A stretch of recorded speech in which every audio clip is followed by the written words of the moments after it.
We just completed a cabinet today, and I've been authorized to address the press. Two items were taken up. One item was the operationalization of the MRSSA.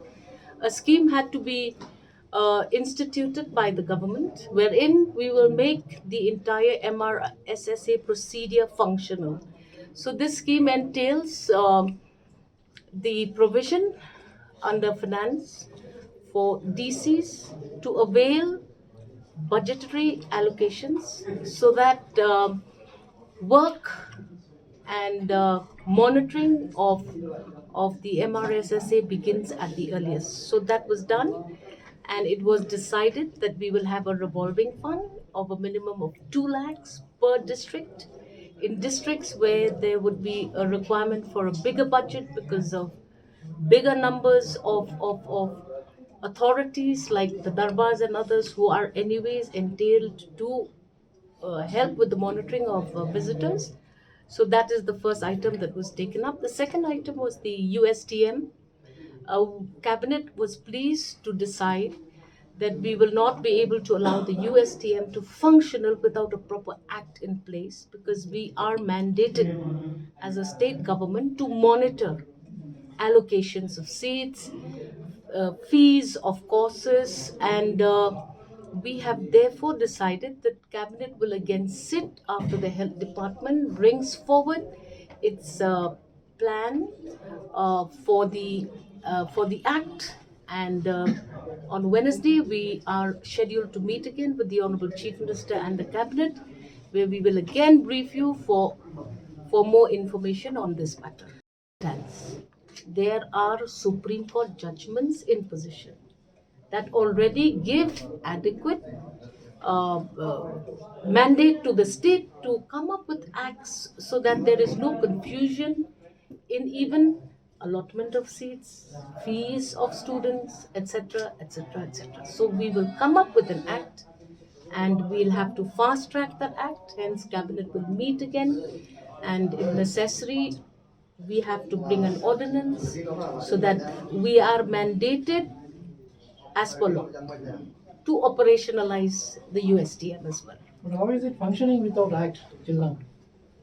This is the first time for the medical college. No, not for the entire university, but for the medical college. We had in position. So we only have an act related to a university, private university. This is a medical college, hence we have to bring it in position. So a university will have to go up another act. This is the medical college, no? This is the PA Sangma International Medical College. And the state has to monitor all of that as per mandate of law. So we're going ahead and we're doing it first. So there was some confusion, that means initially 40 seats. There is no confusion. We have to be directed. Once the NOC has been given to USTM to start operation, it is offering state government some seats. But we have to be guided by an act, and hence to make sure that we are doing things in the correct way, we follow what is being done in other states. Other states also have private medical colleges. We have to do that, and we have to follow and make sure that the best practice is adopted so that we are guided by this act. And still, everything will be put. Try our best to complete procedures within stipulated time of the end of October, which is when it is again mandated for all medical courses to begin. So next year we can expect these 40 seats. No, this year. No. Not about 40 or 30 or we don't know how many. We are coming up with an act, and we will be guided by that act. Certain states give 60%, certain state gives 30%, certain state gives 40%. We have to decide as a state which is the model of operation in our state. Can you tell us the name of the act?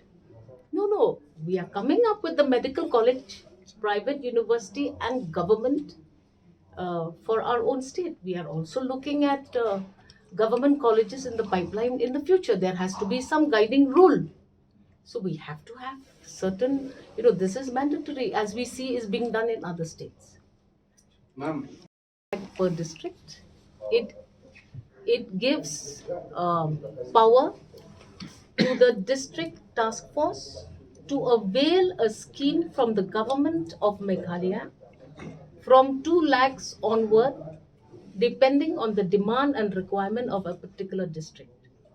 Not all districts will require. What type of schemes? Should I answer This is, yes. It's basically, see, under MRSSA, you have the district task force. The district task force is mandated to, for example, cause verification of tenants as per the provisions of the MRSSA Act. So, under this provision, you require funding, say, perhaps for laptops or computers, for internet facilities. Then the district task force has non-official members also who have to be given sitting fees, TADA, and other such requirements. Many headmen, in fact, have been asking for laptops and computers so that they can enter the database of landlord and tenants in their own locality. As you are aware, many localities in Shillong city have started on a pilot way to start implementing the MRSSA by entering the details of landlord and tenants in their own jurisdiction. However, they are facing difficulty because it's an online database. Why online? Because it has to be accessed by the police and by the district task force. That's why this online database was created in a portal. So to make it more active and to ensure that this act is implemented in the right spirit as per the mandate of the act, the government has come up with a scheme, as Madam mentioned, where 2 lakhs per district task force will be given, and those districts which require more will get more. They can spend for laptops or computers, for sitting fees of non-official members, and etc. For the purpose of implementation of MRSS. We as a government would not like to comment on anticipated scenarios of another state. We will face these problems. We will take a decision when these problems come to us. Right now, it would be futile for us to imagine that such a scenario will also happen. But MRSSA RSSA has its own guideline, which does not affect citizenship, if I am correct. So why are we confusing the two? We have already been given certain mandated observations by the Supreme Court also on this matter, right? And hence we have taken cognizance of all the advisories given to the state. Hence you see the MRSSA that is now being proposed and enacted is enacted after consideration of all of those observations.